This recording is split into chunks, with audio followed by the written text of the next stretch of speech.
සාදරයෙන් පිළිගන්නවා CW Shan YouTube channel එකෙන් අරගෙන තවත් අලුත් වීඩියෝ එකකට.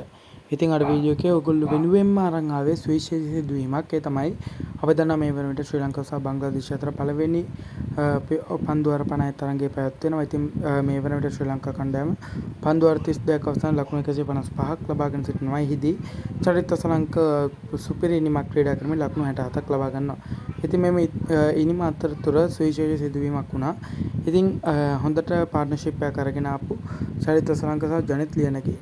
ඉතින් ජනිත් ලියනගේ කඩළු දැවී යාමෙන් පසු පිටට පැමිණියේ මිලා රත්නායක. ඉතින් මිලා රත්නායක චරිත සලංකගේ තම්ස් අප් එක. එහෙම නැත්නම් අපි කියනවා ක්‍රීඩකයෙක් පිටට පැමිණෙද්දී අනිවාර්යෙන් අනිත් ක්‍රීඩකයා තම්ස් අප් එකක් එල්ල කරනවා. ඒ කියන්නේ අපි මේක ඉදිරියට ක්‍රියාත්මක කරමු කියලා. ඉතින් මිලා රත්නායක ඒ ප්‍රතික්ෂේප කරනවා. ඉතින් ඒකට හේතුව මම දකින විදිහට නම් මිලා රත්නායක කියන්නේ නවක ක්‍රීඩකයෙක්. ඉතින් ඔහු ටෙන්ෂන් එකක් පිට නැත්තම් ප්‍රෙෂර් එකක් පිට තමයි තරගයට මුහුණ දෙන්නේ.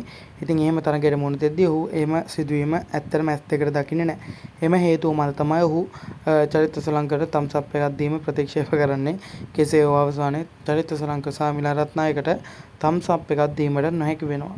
ඉතින් මේක තමයි සුවිශේෂී සිදුවීම. තවත් සුවිශේෂී සිදුවීම් අපි මේ YouTube channel එකෙන් අරගෙනවා. ඉතින් වීඩියෝ එක like එකක් දාලා share කරන්න.